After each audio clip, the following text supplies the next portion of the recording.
अस्सलाम वालेकुम। सबको मेरा सलाम, बहुत शुक्रिया आप इतवार के दिन टाइम निकाल के आए। जहां आप लोग बैठे हैं ये बकाई इंस्टीट्यूट का सेमिनार हॉल है जो आप अक्सर इंस्टीट्यूशन में लेते हैं या जो मैं पढ़ाता रहता हूँ। ये बड़ी ऐसी क्लास है और हमारा यहाँ आने का मकसद ये है कि अगर आप आज थोड़ा सा ध्यान देते हैं तो इंशाल्लाह सारी ज़िंदगी ये आज का दिन आपके काम आएगा। और अल्लाह ने चाहा तो मेरा जो मैंने सीखा है 8-10 सालों के अंदर क्लिनिकल प्रैक्टिस में, वो मैं आपके साथ शेयर करूंगा छोटी सी क्लास के अंदर। और बहुत मुख्तसर लोग हमने बुलाए, ये कुछ हमने वो वाला स्टाइल नहीं दिया इसको कि सब लोग आ जाओ, ताकि एक खास इल्म की बात शेयर हो सके। और कम लोगों का फायदा ये होता है कि इंटरेक्शन आसान होता है ना, आप सवाल कर सकते हैं, हम जवाब दे सकते हैं। आप बहुत सारे लोगों को तो फिर सवाल भी नहीं कर सकते, बस उनके बाहर चलेगा। तो ये इंटरेक्टिव सेशन होगा, सब अपना पार्ट डालेंगे, सब अपना हिस्सा मिलाएंगे और इंशाल्लाह हम सीखेंगे। आज का जो हमारा मकसद है ये बेसिक और अद्वियात कि अगर आप इनको समझ लें, आप इनको जान लें, आप अपनी क्लिनिकल प्रैक्टिस आराम से कर सकते हैं। सही है। ये मैंने सारी अद्वियात को ये सिर्फ A4 के आगे पीछे के पेपर में मैंने आपको जो है वो समराइज करके दिया। मैं इसके बारे में डिटेल में बताऊंगा आपको। मकसद क्या है? मकसद ये कि शॉर्टली और कंसाइज तरीके से आपको तमाम चीजें बताई जाएं और हम इनिशियली सारी चीजों को लेके चलेंगे और हम कोशिश करेंगे कि इस 2-2.5 घंटे के अंदर आपको वो तमाम बेसिक बातें मैं आपको बता सकूं कि जिससे आप अपनी क्लिनिकल प्रैक्टिस अच्छी बना सकते हैं, जिससे आप पेशेंट देख सकते हैं और जिससे आप पेशेंट सही कर सकते हैं। देखिए, होम्योपैथिक के अंदर जो है इलाज करना आसान भी है और मुश्किल भी है। ठीक है, आसान इस तरीके से कि कुछ खास चीजें हैं उन्हीं के जरिए इलाज होता है। ठीक है ना। जब मैं पढ़ाता था तो मुझे दवाइयाँ पढ़ने का बहुत शौक था। बहुत सारी मैंने दवाइयाँ पढ़ी, कुछ यहाँ मिलती थी, कुछ मैंने इंग्लैंड से मंगवाई। हेलवस फार्मा है, नेल्सन फार्मा है, उनका गेम है सर। ठीक है, वो चंद दवाइयाँ ही सारी बीमारी को सही कर सकती है, बाकी सब कुछ एक्स्ट्रा है। ठीक है ना। वो बस शौकिया है। हम भी देखते जब हम वो स्टोर पे भी होते थे तो कुछ लोग वो इंटरनेट से देख के दवाइयाँ लाते हैं या बाद लोग बोलते हैं यही दवाई चाहिए सर, हमने पढ़ी है। वो नया पढ़ने का शौक होता है तो हम उसको समझाते हैं यार ये दवा जो तुम बता रहे हो ये बिल्कुल वेस्ट ऑफ टाइम है, ये हमने इतने मरीजों को नहीं फायदा नहीं हमने इसको पढ़ा है और हम इसको देंगे तो वो देते हैं। तो एट दी एंड बात वही होती है कि वो waste of the time and waste of the money होता है। तो बताने का मकसद इसलिए कहते हैं कि एक्सपीरियंस बहुत जरूरी है ना। तो हम भी इसलिए मैं भी जाता था क्लिनिकल प्रैक्टिस पे जाना बहुत जरूरी है। एलोपैथिक वाला ऐसा नहीं है कि फॉर एग्जाम्पल पेनाडोल है तो वो बुखारी उतारेगी। होम्योपैथिक में ऐसा नहीं, होम्योपैथिक में जो है वो डिफरेंट चीजें है ना जो बीमारी के हिसाब से। तो हम इसको देखते हैं सर, पेपर्स आप सबके पास हैं और ये पहला वाला पेपर हम इसको देखते हैं। एंजाइटी से हम शुरू करेंगे। अब पेन कॉपी अगर आपके पास है तो कुछ एक्स्ट्रा बातें भी होंगी वो आप नोट कर सकते हैं उसको ना, अगर आप चाहें। अगर आप पेन पेपर लेके पहले माइंड सिम्टम थोड़ा समझते हैं। माइंड सिम्टम कौन कौन से मरीज हमारे पास आता है और हम क्या क्या दवा दे सकते हैं। सबसे पहली चीज है एंजाइटी को, क्योंकि थोड़ा सा इंटरेक्टिव बनाते हैं वरना मैं बोलता रहूंगा तो आप लोग बोर हो जाएंगे। जी इमाम साहब, एंजाइटी सही। इमाम साहब थोड़ा सा खड़े हो जाए, एक बात बताना चाहता हूँ। आप अपना नाम पहले बताइएगा नाज़रीन को। मेरा नाम मोहम्मद बिलाल है। ये मोहम्मद बिलाल साहब हमारे पास है क्योंकि थोड़े से लोग हैं मसला नहीं। और मोहम्मद बिलाल साहब का ताल्लुक कौन से इलाके से सर?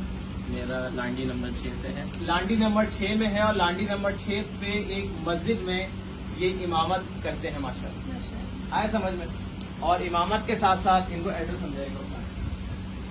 ये होम्योपैथिक के डॉक्टर भी हैं और ये चाहते हैं कि यार सीखना चाहते हैं क्योंकि इमाम का काम भी लोगों को फला पहुंचाना है और ये होम्योपैथिक के साथ लोगों की फला पहुंचाना चाहते हैं। तो आज ये हमारे साथ है। मैं चाहूंगा एक दफा जोरदार तालियां बजाएं इमाम साहब के लिए। और ये वैसे तो आवाम की खिदमत खड़ी रहे और होम्योपैथिक के जरिए भी ये लोगों की खिदमत करेंगे हम। अच्छा, इमरान भाई का ताल्लुक ये सिंध रेंजर्स हॉस्पिटल से है और माशाल्लाह ये यहाँ पे काम कर रहे हैं बहुत अरसे से और यहाँ भी इनकी कुछ शमूलियत है बकाई में भी। तो कैसे पहचान दे इमरान भाई कि कोई एंजाइटी का पेशेंट आया? एंजाइटी का पेशेंट आएगा, क्या बोलेगा? ठीक है, और कोई बताए एंजाइटी के बारे में फीमेल में से? A1 बेटा एंजाइटी कैसे पहचानोगी? बढ़िया मैडम।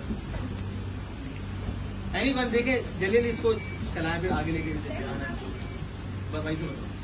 एंजाइटी एक ऐसा प्रोसेस है, लाइक हमारे पास पेशेंट आता है, हम जब उसे टेस्ट टेकिंग करते हैं तो वो हमें सब कुछ बताएगा कि मैं मतलब मेंटली मैं डिस्टर्ब हूँ, अपनी पूरी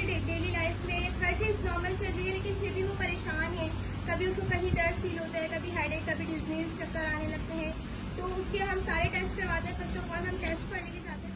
दानियल भाई, आपका ताल्लुक सिंध के कौन से इलाके से? सर मैं डिस्ट्रिक्ट बदीन से।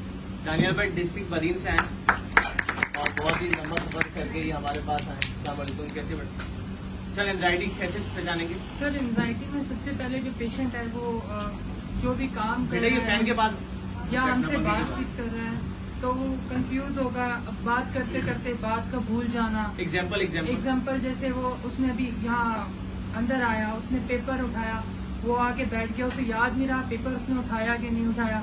इसके अलावा जैसे रोजमर्रा की जिंदगी में उसकी लाइफ में इतना स्ट्रेस होगा कि उसे ये कोई भी चीज का फेयर होगा अननोन का और वो चलता रहेगा। इसके अलावा एंजाइटी का जो पेशेंट होगा उसमें ये चीजें पाई जाएंगी, उसे अचानक आवाजें सुनने में आएंगी, उसे लगेगा अभी मेरे साथ कुछ हो रहा है। नहीं, अचानक आवाजें तो हेलोसिनेशन हो गए। ठीक है बेटा, देखिए एंजाइटी का ताल्लुक जो है हम समझ रहे हैं यार एंजाइटी है तो ये साइकोलॉजिकल बीमारी वाला पेशेंट आएगा। इसका ताल्लुक ये नहीं, मैं थोड़ा सा आउट ऑफ द बॉक्स आपको समझाना चाह रहा हूँ। पेशेंट जब आपके पास आए, दो तरह के मरीज होते हैं। एक वो कि उसने आपने बताया कोई बीमारी का बता रहा है तो बोला डॉक्टर साहब मुझे ये हो गया। एक बड़ा कॉन्शियस होकर बीमारी का बताता है कि डॉक्टर साहब मुझे ये हो गया, अब क्या होगा, कहीं मेरी इसमें जानलेवा तो नहीं होगी, ये मेरे घर वालों को इफेक्ट तो नहीं करेगी। तो ये जो बातें बताए आप समझ जाए इसको डिजीज विद द एंजाइटी। समझ गए बात? ये मैं हेडिंग सिम्टम आपको बता रहा हूँ कि जब पेशेंट आपके पास बीमारी के कोई भी बीमारी के साथ आए, खांसी नजले के साथ आए, बुखार के साथ आए या स्पेसिफिकली विद एंजाइटी के साथ आए, वो तो हम पहचान ही लेंगे ना कि डॉक्टर साहब में मुझे एंजाइटी। एक तो मरीज देखिए दो तरह के मरीज होते हैं। एक मरीज तो खुद ही बता देता है कि मैं इसका हूँ मरीज और वो एग्जैक्टली सही बताता है, सही है ना। कुछ मरीज ऐसे होते हैं जो एग्जैक्टली नहीं बता पाते कि मुझे क्या है, वो हमें पहचानना है सिम्टम से। तो मरीज किसी भी हालत में कंडीशन में आपके साथ आए, वो अगर कंडीशन को लेके कॉन्शियस है, बार बार बातें कर रहा है उसके बारे में, तो आप समझ जाए ये मरीज एंजाइटी का शिकार है विद द डिजीज। सही है। तो किसी भी किस्म की एंजाइटी हो या उसको फेयर हो, द मेडिसिन इज, मैंने सिर्फ एक दवा लिखी, आप उसको एकोनाइट 30 देंगे सर। सही है। एकोनाइट 30 is one of the great remedy. अगर आप डॉक्टर कैंड की रिपर्टरी को देखें, ठीक है, तो वहां पे एंजाइटी को इटैलिक में एकोनाइट को लिखा हुआ है और फेयर को भी बोल्ड में एकोनाइट को लिखा हुआ है। इसका मतलब हर तरह का खौफ, हर तरह का जो है देंगे एकोनाइट 30। सर बहुत सिंपल फॉर्मूला है, बहुत लोगों को दिए, अल्हम्दुलिल्लाह किसी ने भी ये नहीं कहा कि मुझे फायदा नहीं हुआ। एक बात अब आगे जाके और सीखेंगे वो ये कि हम थोड़ा सा डिफरेंशियल डायग्नोसिस सीखेंगे और वो मैं आपको जब ये सारी चीजें खत्म हो जाएंगी तो बताऊंगा। आगे समझ में एंजाइटी अगर सवाल हो तो आप हाथ उठा के बीच में भी निकाल सकते, तो वो फिर एंजाइटी में नहीं आएगा। नेगेटिव थॉट एग्जाम्पल मतलब ये कि जो है सारी चीजें उसकी जिंदगी में सही है लेकिन फिर भी जो है वो एग्जाम्पल आप एग्जाम्पल दें, क्या सोच रहा है? हाँ, मतलब सही नहीं कि जैसे आज मुझे कहीं जाना है लेकिन मैं फिर भी जो है वो लिटरली ये सोच रही हूँ कि मैं बाहर जाऊंगी, पता नहीं क्या होगा, बाहर जाऊंगी, एक्सीडेंट हो जाए, कुछ हो ना जाए। ये एंजाइटी, ये तो साफ क्लियर एकोनाइट।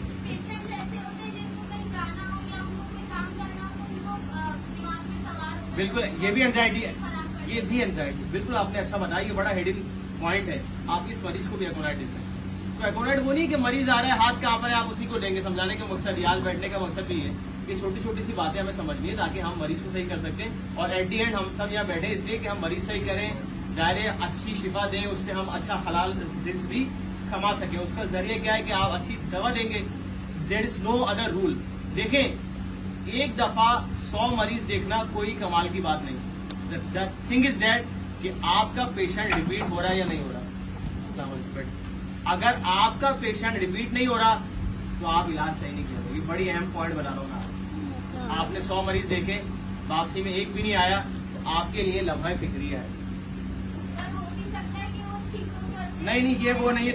ठीक होगा तो भाई को लाएगा, बहन को लाएगा। No no, this is not a thing, this is not a thing. एक दफा 100 मरीज देखना कोई कमाल की बात नहीं है। रोजाना 5 मरीज देखना बहुत कमाल की बात है कि डेली इसके बाद 5 मरीज आ, समझ बात, क्योंकि वो मल्टीप्लाई होंगे 5 से 10, 10 से 15, 15 से 20। सही है ना। तो इसी तरह लोग जाते हैं, भाई हम घारो जा रहे हैं मेडिकल कैंप लगाने, यार क्यों तुम अपना टाइम और पैसा जाया करो, वहां तुमने 500 मरीज देखे। सही है, एक होता फलाई की नियत से कि हम फलाई काम करने जा रहे हैं, हम सवाब की नियत से जा रहे हैं, वो अलग चीज है। लेकिन अगर आपकी ये तोड़ने के पैसे आए तो उससे पेशेंट आपका रिपीट नहीं होता। ठीक है ना। द थिंग इज दैट आपको बड़ा ही स्लोली लेके चलना पड़ेगा और बड़ा एहसान है हम इनसे बात। अच्छा अगला जो पॉइंट है वो इंसोम्निया से पड़ेगा। अगला पॉइंट है इंसोम्निया, मतलब नींद ना आना। ठीक है, ये बड़ा ही अहम सवाल है, मरीज बताता नहीं है, लेकिन आपने उससे पूछना है। आज के बाद हर मरीज से आपने सवाल करना है, क्या आपको नींद आती है? हाँ डॉक्टर साहब मुझे तो नींद आती है। दो तरह के सवाल होते हैं, एक होता है ओपन एंडेड और एक होता है क्लोज एंडेड। ओपन एंडेड वो सवाल होते हैं जिसमें आप मरीज को ऑप्शन देते हैं, क्या आपको नींद आती है? वो क्या बोलेगा, हाँ या नहीं। It is a close ended question. Open ended सवाल ये, आपकी नींद कैसी है? डॉक्टर साहब मेरी नींद अच्छी नहीं है, बस यहाँ पे आ गया पॉइंट। डॉक्टर साहब मेरी नींद तो आ रही है उसको, लेकिन मेरी क्वालिटी ऑफ स्लीप अच्छी नहीं है। कुछ हिडिंग सवाल बताता हूँ कि जब आप सुबह उठते हैं आपकी कांधों पे बोझ होता है। हाँ डॉक्टर साहब दोनों कांधों पे बोझ होता है। आपको ख्वाब में क्या आता है? मुझे तो सारी रात डरावने ख्वाब आते हैं, भाग रहा हूँ मैं। तो उसका मतलब उसकी क्वालिटी ऑफ स्लीप अच्छी नहीं है। समझ गए? स्लीप तो अच्छी है, क्वालिटी ऑफ स्लीप अच्छी नहीं। जब आपकी क्वालिटी ऑफ स्लीप अच्छी नहीं होगी तो आपका मैदा भी खराब होगा, आपकी सारी चीजें खराब होगी। समझ लेना, आपको एंजाइटी भी होगी। तो आपके पेशेंट की क्वालिटी ऑफ स्लीप भी अच्छी नहीं है तो उसका क्या अच्छा है? तो इस पेशेंट को हम पैसिफ्लोरा क्यों देंगे सर? सिर्फ एक दवा देंगे और इस दवा ने मुझे कभी नाउमीद नहीं किया है। इसकी डोजेस हम अलबत्ता चेंज करते हैं। हम 20 ड्रॉप से स्टार्ट करते हैं और मैं अपने मरीज को मैंने 50 से 60 ड्रॉप भी दिए। सही है ना? कंडीशन के ऊपर कि आप रात को 20 कर रहे थे, अगर आप देखें उससे नींद आ रही है तो ठीक है, वरना उसको 30, 40, 50 में जाते हैं। पैसिफ्लोरा का एक और अच्छा सिम्टम मैंने ये देखा है कि वो मरीज जो कि 50 ड्रॉप ले रहा होता है, एक हफ्ते के बाद कहता है कि डॉक्टर साहब मुझे 40 में भी नींद आ जाती है। फिर कहता है डॉक्टर साहब मुझे 30 में नींद आ जाती है। मतलब इसकी डोज जो है वो रिड्यूस होती है और बनिस्बत इसके हम वो नींद की दवाओं पे जाए तो वो डोज बढ़ जाएगी। डॉक्टर साहब पहले मैं 1 एल खाता था, अब 2 खाता हूँ, अब मैं 2 जेनेक्स खा रहा हूँ, है ना? तो इसमें क्या होगा, ग्रेजुअली, क्योंकि ये नेचुरल हर्ब है, एक प्लांट है, पौधा है, नेचुरल तरीके इलाज है, तो वो उसको दवा क्या करती है, रिड्यूस करी उसकी स्लीप साइकिल को और उसकी स्लीप सही हो जाती है। सही है? तो दूसरा हमने क्या देखा, इंसोम्निया। अच्छा, अब यहाँ एक और सवाल ये रेज होता है कि अगर पेशेंट को, एक बार फोन उठाना अगर कोई है तो रास्ता बता, अगर कोई पेशेंट को एंजाइटी भी है और नींद का भी मसला है तो हम ज्यादा सोचेंगे नहीं, हम ये दोनों दवाएं उसको देते हैं। ठीक है? ये सोचे नहीं ज्यादा यार ये सिंगल है, ये डबल है, आप ये दोनों दवाएं उसको देते हैं बगैर कि उसको उसे समझे। अगर आपको क्लियर कट सिम्टम मिल रहा है कि पेशेंट को एंजाइटी भी है और पेशेंट को इंसोम्निया भी, तो आपने इंसोम्निया की रात को दी उसको पैसिफ्लोरा और आपने एकोनाइट 30 उसको 3 टाइम के लिए डोज बना के दी। सही है? बिल्कुल सिंपल है कि आपने ऑब्जर्व किया कि पेशेंट को क्या है, एंजाइटी भी हो रही है, दूसरा उसको इंसोम्निया भी, तो आपने पैसिफ्लोरा दे दी। क्यों? और मैं कुछ कंपनीज के नाम भी आपको मैंने बताऊंगा कि जिनकी आप दवाएं ले सकते हैं, जो कंपनी अच्छी से है, ताकि सारी चीजें हमें आज क्लियर हो जाए। ये 2 पॉइंट समझ में आ गए, कुछ सवाल ताकि हम आगे बढ़े। हाँ, जैसे ये दोनों मरीज हैं, सही है, और लेकिन उसको मर्ज तीसरा है, बुखार है, सही हुआ है, लेकिन इनको दोनों अलामत है उसमें जाहिर हो गया, तो हम इन दोनों का इलाज करेंगे, बुखार की भी दवाई देंगे। इमाम साहब ने बहुत अच्छा सवाल किया। देखिए, अगर मरीज को 104 बुखार है उसको तो नींद नहीं आएगी। इस कंडीशन में नींद की दवा देना बिल्कुल बेकार है। आप उसके बुखार का इलाज करें। सही है? इस कंडीशन में पेशेंट आया, डॉक्टर साहब मुझे 104 बुखार हो रहा है, तो 104 में उसको नींद थोड़ी आएगी, हम उसको बुखार का इलाज करेंगे, नींद का नहीं करेंगे, एंजाइटी का इलाज नहीं होगा। हाँ, अगर बुखार अचानक हुआ है तो फिर हम उसको एकोनाइट देंगे। सही है? उसके साथ बुखार की भी। हाँ, लेकिन उसको हम नींद की दवा हरगिज नहीं देंगे। पहले हम बुखार का ट्रीटमेंट करेंगे, उसके बाद हम ना उम्मीदी। कल मेरे पास पेशेंट आया है और बच्चा था 11 साल का, और उसने कहा डॉक्टर साहब 11 नवंबर को मैं सुसाइड कर लूंगा। 11 नवंबर होपलेसनेस वाली कंडीशन थी उसकी, और सीवियर होपलेसनेस जिस दवा के अंदर सबसे ज्यादा है वो है ऑरममेड। ऑरममेड 30 ये सोने से बनती है, सोना यानी कि गोल्ड। खून आपके पास है ना? सोना यानी कि गोल्ड। इसकी प्रूविंग कैसे हुई? एक जो है वो राजा था, उसने अपनी मलका के लिए जो है वो सोने के बर्तन बनवाए कि यार सोने के गिलास में इसको पानी पिलाऊंगा, सोने के चमचे में खाना खिलाऊंगा। तो फिर जब हर चीज सोने की होने लगी तो फिर क्या हुआ कि गोल्ड की प्रूविंग होना शुरू हुई और उस मलका ने सुसाइड कर ली। तो ये चेक किया गया कि गोल्ड को अगर क्रूड फॉर्म में दिया जाए तो वो सुसाइडल टेंडेंसी लाता है। ठीक है? कहाँ बैठे असद भाई बैठो। तो अगर आपके पास होपलेसनेस का मरीज आए तो there is only one remedy, that is ऑरामेड 30। सही है ना? ऑरामेड 30 आप उसको दें और ये होपलेसनेस की कंडीशन खत्म हो जाए। होपलेसनेस का ताल्लुक सिर्फ सुसाइड से नहीं है, ना उम्मीदी। ना उम्मीदी आप कैसे पहचानेंगे? एग्जाम्पल, आपने पेशेंट को कहा आप फिक्र नहीं करें, आप ठीक हो जाएंगे। नहीं डॉक्टर साहब, पता नहीं कैसे अब मुश्किल है। होगा। अब सही होना मुश्किल है। ये क्या है? Hopelessness. पहचाना ना आपने? Yes, yes. जरूरी नहीं है उस सुसाइड का बताया। डॉक्टर साहब अब सही होना मुश्किल है। मुश्किल है। तो ये आपने पहचान लिया कि यार ये तो हो, बंदा ही होपलेस है। तो जब बंदा ही होपलेस है तो फिर इसका क्या बनेगा? तो आपके फौरन दिमाग में आ जानी चाहिए ऑरामेड 30 कि आपने इसको ऑरामेड 30 देनी है। और आप देखें बहुत मार्वेलस रिजल्ट आपको आएंगे, क्योंकि जाहिर है अगर आप माइंड सिम्टम सही कर देंगे तो आप देखेंगे कि सारे फिजिकल सिम्टम भी ओवरकम हो जाए। तो होपलेसनेस वाली कंडीशन अगर आप देखें, ना उम्मीदी किसी भी चीज के अंदर अगर ना उम्मीदी है, ये स्पेसिफिक तो जिंदगी नहीं है। मेरे पास नौजवान लड़के आते हैं 25 साल के, 28 साल के, 2-3 दफा एंगेजमेंट टूट गए। मैंने कहा यार फिक्र नहीं करो, तुम्हारी शादी हो जाएगी। नहीं डॉक्टर साहब अब क्या होगी, अब तो 2-3 लोगों ने मना किया। होपलेसनेस, समझ रहे? It is not specific to the death. ये डेथ के लिए स्पेसिफिक नहीं है। होपलेसनेस तो हर चीज में होपलेसनेस हो सकता है। जॉब में हो सकता है, फाइनेंस में हो सकता है, सोशल लाइफ में हो सकता है, रिस्पॉन्सिबिलिटी में हो सकता है, एनीथिंग। किसी भी चीज के अंदर अगर होपलेसनेस कंडीशन है तो आप क्या दवा देंगे उसको? आप बोल देना ताकि आपको याद हो। या आपके लिए इनामात भी हैं, कुछ सवाल होंगे एंड में, उसके बाद जो जवाब देगा उसको इनाम मिलेगा इंशाल्लाह। ये आप सवाल लाजी पूछेंगे। बड़ा मसला है हमारे शहर का ना, नींद वाला फैक्टर। अगर आपके साथ में तो आप भी ले। सही है। अगला है भाई ट्रॉमा। देखिए चोट दो तरह की होती है। एक तो आप बाइक से गिरे, आपका एक्सीडेंट हो गया, it is called the physical trauma. एक होता है जहनी ट्रॉमा, जहनी चोट लगना। किसी का इंतकाल हो गया, फाइनेंशियल लॉस हो गया, जॉब में आपको नुकसान हो गया, ये क्या कहलाता है? Physical trauma. वो मेंटल ट्रॉमा। इस कंडीशन में आप इग्नेशिया और नाइट्राम्यूर 30 देंगे मिला। सही? आप क्या देंगे इस कंडीशन में? साथ साथ बोलते जाए। हाँ, इग्नेशिया और नाइट्राम्यूर आप 30 में देंगे।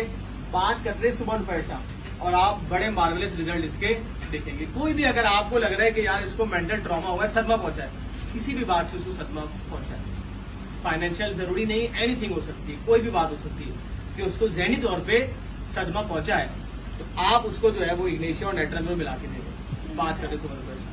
सर 5 साल पहले अगर उसके साथ में हादसा हुआ और उससे बाहर नहीं, हादसा एग्जाम्पल, मतलब सर जैसे उसकी लाइफ में कुछ ऐसे इंसिडेंट हो गए होंगे किसी को शेयर भी नहीं कर पा रहा, लेकिन वो उसको जैसे पहली टेंशन है, हाँ तो उसके लिए उसको भी आप दे सकते हैं। ठीक है। देखिए पेशेंट से आपका काम है कि रेपो बिल्ड करना और निकलवाना। मुझे याद है मेरे पास एक पेशेंट आया एक दिन, और वो जब सीट पे बैठा तो उसकी मुट्ठी ऐसे बंद थी, ऐसे बिल्कुल टाइट से उसने बंद की हुई थी। फीमेल थी, खातून थी, तकरीबन 25-26 साल की, ऐसे मुट्ठी उसने बंद करके मेरे सामने स्टिक होकर बैठी हुई। फिर मैंने सलाम दो कि अस्सलाम वालेकुम, क्या हाल है? ये मैंने आप क्या करती ये करती ये करती, अच्छा बताएं क्या होता है, क्या महसूस होता है, खाने में क्या पसंद है, पीने में क्या पसंद है।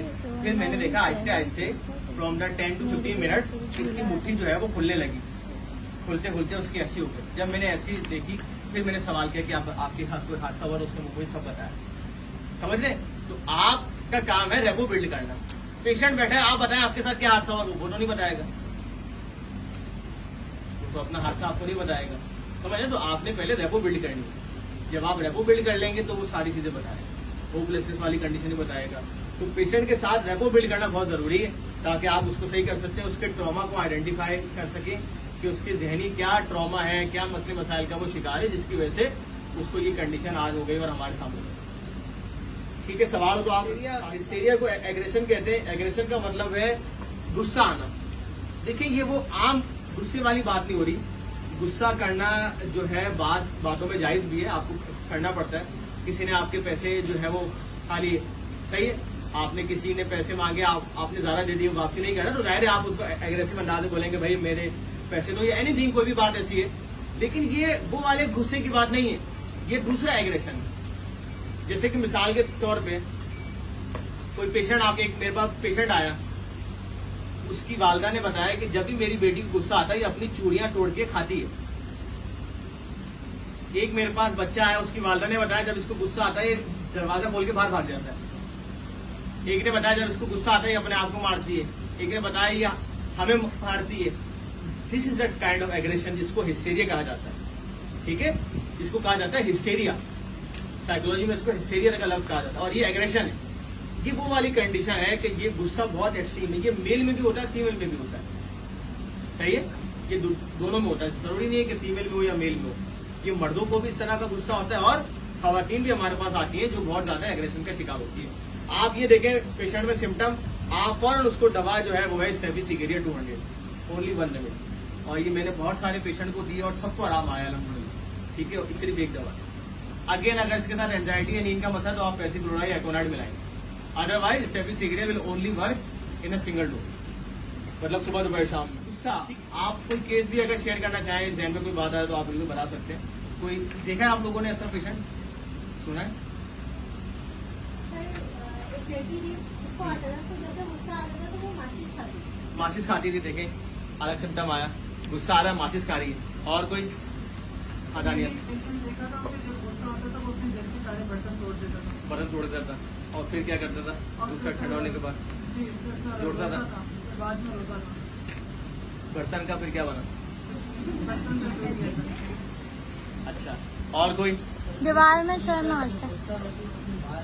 बाल खींचते। आप देख रहे हैं अलग अलग गुस्सा एक्सप्रेस कर रहे हैं। आप क्या करेंगे? दीवार में सर मारते हैं, ज्यादा टैबलेट्स खा लेते हैं, इस तरह दीवार में की- सर हाँ। मारते हैं, ज्यादा गोलियां खा लेना। हाँ। एग्रेशन के अलग अलग टाइप्स। ज्यादातर लोग आएंगे, बच्चे आपको बताएंगे, वालिदैन बताते हैं कि मेरे बच्चों के साथ है, या वो खुद बताते हैं, या बीवियां मेरे पास आती है, डॉक्टर साहब मेरे शहर को वो मेरे शौहर को गुस्सा आता है, कोई दवा देने में उसको पानी मिला के मेरे पास सुबह आते हैं इस तरह के। तो हम सर उनको मैंने क्या देखा है देते हैं। हाँ। जी, जी। मतलब जिससे उसको गुस्सा आया तो उसने गुस्से में अपने हाथ पे बहुत से कट्स लगाए हुए थे। ऐसे ही मेल की उम्र क्या थी? कल मेरे पास तो 12-12 साल के मैंने बच्चे देखे हैं। कट्स लगाए हुए होते हैं, हाँ। कट्स, पूरे कट्स। और मैंने बड़े लोग भी देखे।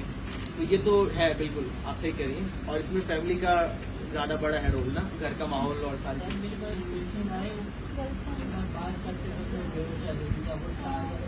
हाँ, ये भी होता है। It is called a conversion disorder, कि आपको बहुत ज्यादा जब गुस्सा आता है तो आप बेहोश हो जाते हैं। सही, it is called historic condition. इसमें भी आप स्टेफिसिगेरिया दे सकते हैं। ठीक है, अच्छा वो आपने बात आराइज की। ठीक है, थॉट शेयर करने का यही फायदा होगा कि हम एक चीज को अलग अलग रूप से समझेंगे। सही है, तो इन्होंने अच्छा बताया कि गुस्से में बाद लोग बेहोश हो जाते हैं। बहुत ज्यादा एक्सट्रीम गुस्सा आया, दांत ऐसे बीच लेते हैं और उसके बाद वो बेहोश हो जाते हैं। मैंने बहुत लोग ऐसे देखे। अगेन द मेडिसिन इज स्टेफिसिगेरिया 200 में आप देखेंगे। और अगेन उसको अगर नींद का मसला है तो हम पैसिक्लोरा उसको ऐड करके देंगे। सही है, 2-3 दवाइयां मिला के दे। We have to treat a patient, इसमें कोई मसले की बात। ये मैं वो बातें बता रहा हूँ जो मैं देता हूँ, ये वो बातें नहीं बता रहा जो बुक्स में लिखी है। सही है ना, समझ रहे बात? ये आजमाई हुई बात है जो 8-10 साल से मैं मरीज देख रहा हूँ अल्हम्दुलिल्लाह।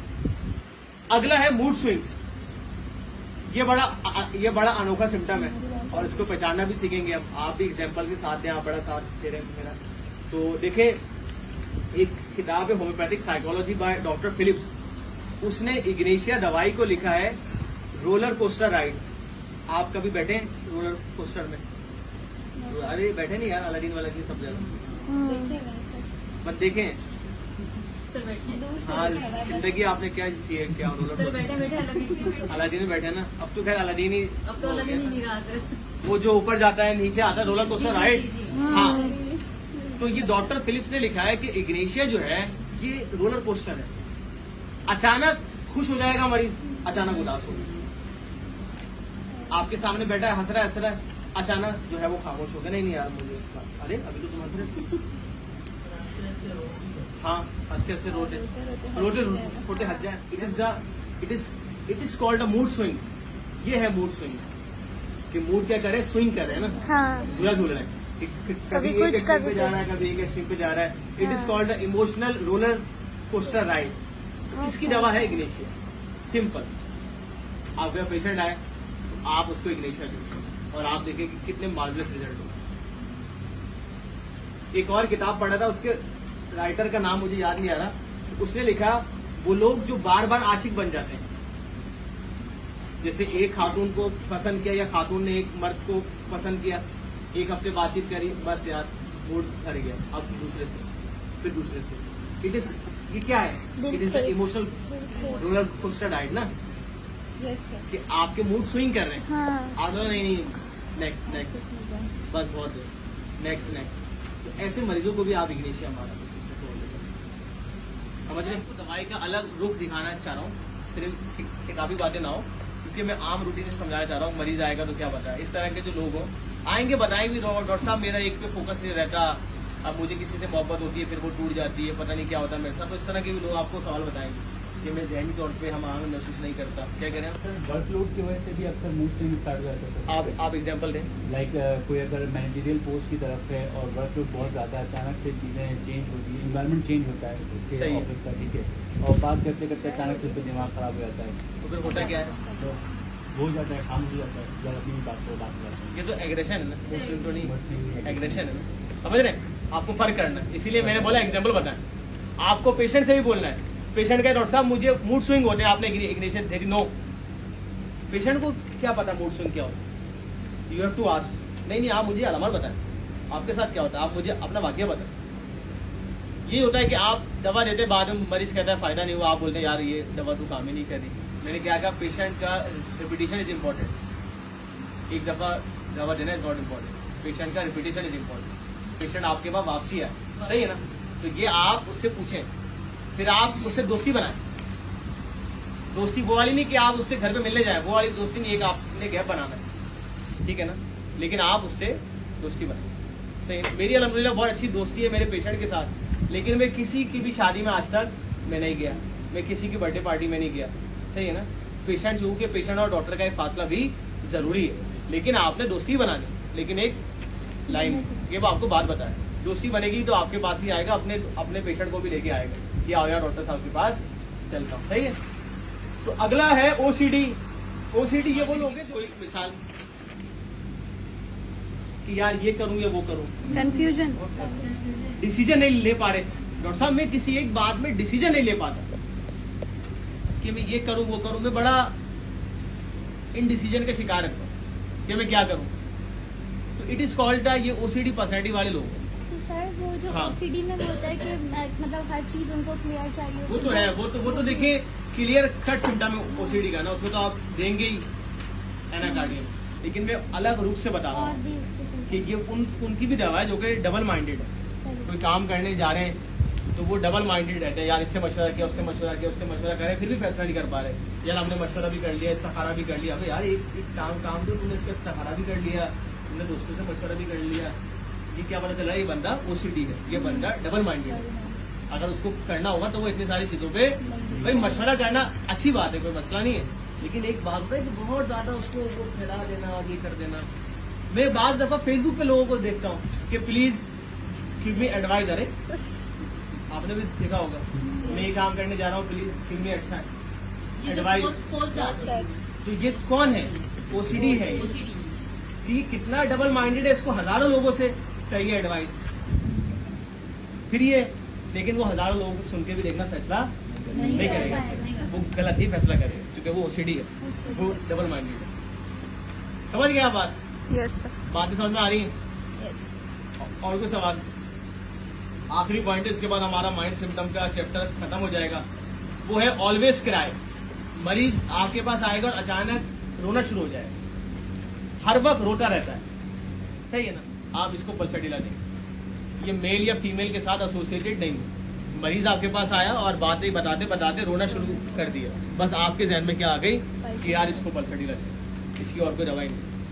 मतलब इस स्पेसिफिक सिम्टम के लिए, बाकी जो जाहिर है वो मैंने के बताएगा, आप उसका देखेंगे, वो हम आगे भी देखेंगे, लेकिन इस स्पेसिफिक सिम्टम में हम उसको पल्सडीला सिंपल आप लाजमी देंगे, ये आपने लाजमी देनी है। मतलब ये वो पॉइंट है कि ये हमने लाजमी देनी है सर, बाकी तो सिम्टम के हिसाब से हम देंगे, लेकिन ये वो पॉइंट है कि आप ये दवा लाजमी दें मरीज को, और फिर आप रिजल्ट देखें इंशाल्लाह, ठीक है।